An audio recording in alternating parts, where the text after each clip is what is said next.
So adding small things like that kind of catch you off guard is really good, especially for creating these like dark, tense, like evil type of melodies. I'm really excited for this tutorial because I feel like there's a lot to unpack and to go over for this. And I think and hope that you can find some gems while watching this. So let's get straight into it. I'm gonna let you hear the whole sample first.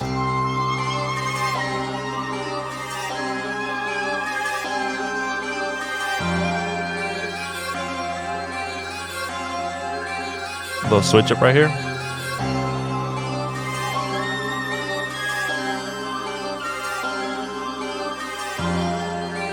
A lot of you enjoyed the dark sample tutorial I did recently, so I'm definitely going to do more of them. I made this one earlier this week and I was like, this one definitely has to be something that I break down for the channel. So first off, I started off in Analog Labs. You're going to hear it a little bit different because the last sample is pitched up by 3 semitones. So just imagine that it's pitched down by 3 at first and it won't sound weird to you.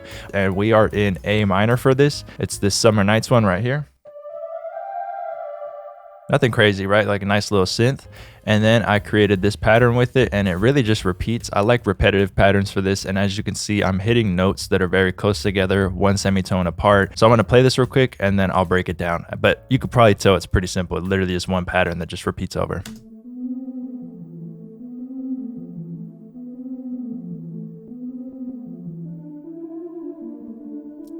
Pretty boring, right? So if you want to create something like that, you could start on like the root note of the scale. So we could start on A over here and let's just create like another one. So if we're just going to keep notes close together, we could go ahead right here.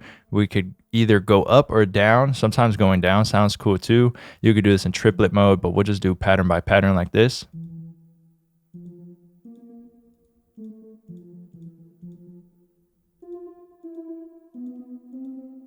And let's pitch this up maybe.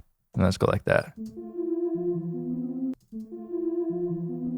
And then we can copy that over. So I had that simple pattern, repeated it 3 times, and then over here, I just brought it up 5 semitones. And then I'll show you all the effects processing that really take it to the next level. The other sound that I had was like pretty soft, and this one I wanted to be a little bit more aggressive.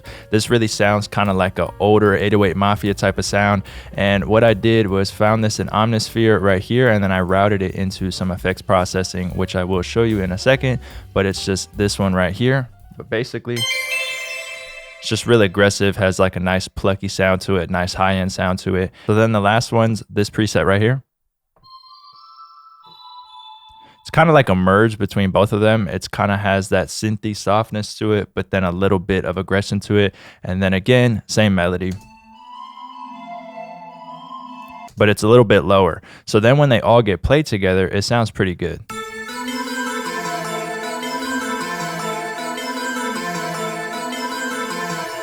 So you see it's not clashing, they're kind of all just complementing each other.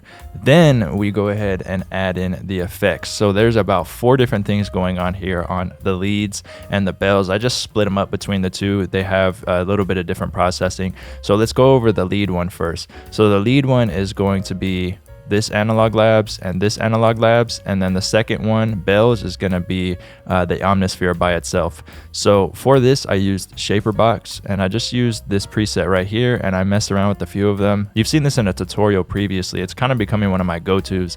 It just has like a nice little filter and pan that happens, and I just messed with a couple of them a little bit, and it gives us like a really cool tone to it. Let me go ahead and show you without anything else.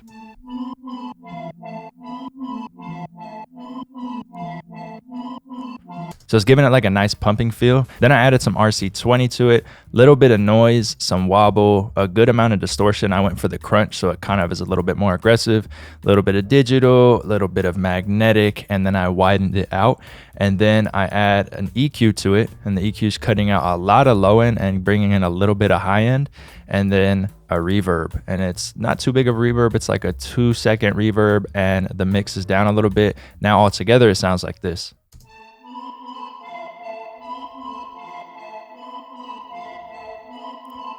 So it sounds a lot better, and those are like the softer sounds, so I definitely wanted the bells to still stand out. Now the bells, I wanted to have a little bit of halftime to make it a little bit more interesting, and the halftime is just on 1 bar. It's pretty simple halftime, nothing crazy, and then an EQ that cuts out some low end, and now that Omnisphere layered with the rest of Analog Labs is going to sound really good. Then the last thing I did was add a piano, and this is going to be from Contact. It's this piano right here. You see I'm hitting A here, then we go up to D, and then the last bar, what I did is drop this down by an octave, and you're gonna hear what that does. So now all together.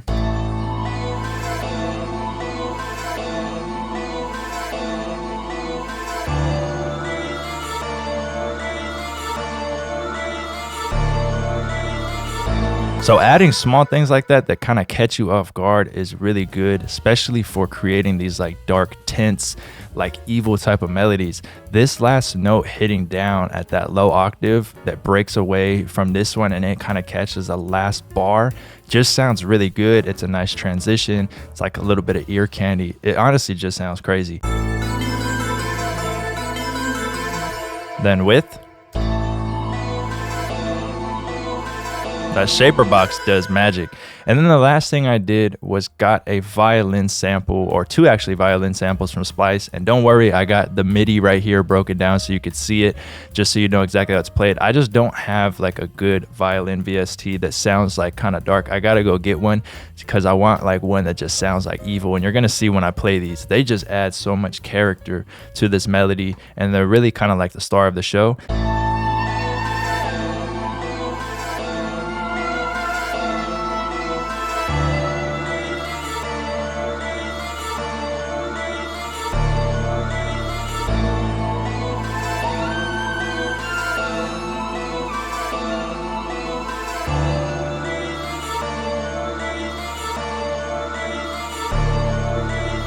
I love that lower note on that piano. It just adds so much like depth to it. You see I have a volume automation right here for this one that kind of boosts right here because it is just a little too dynamic and quiet right there compared to the loud parts, and it kind of just gets lost. So if I play it without it, you'll hear. Right, it just disappears, and then with it, a little bit more up front. So sometimes you just got to do little stuff like that. So don't worry about the really bad sound I chose. It's just so you can hear what that violin's doing.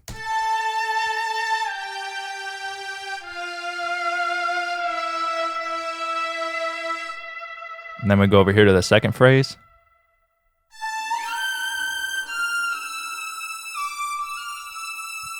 But yeah, that's pretty much what the violin's doing. We don't need that anymore. And then finally, I just exported the sample out and I brought it up by 3 semitones. I wanted it to be a little bit higher, so it has a little bit more energy to it. So I brought this up by 3 semitones. Make sure that this is on stretch. And I kept the tempo at 155. And now we have the final sample, and I'll show you what it sounds like with drums as well. But let's hear the sample first.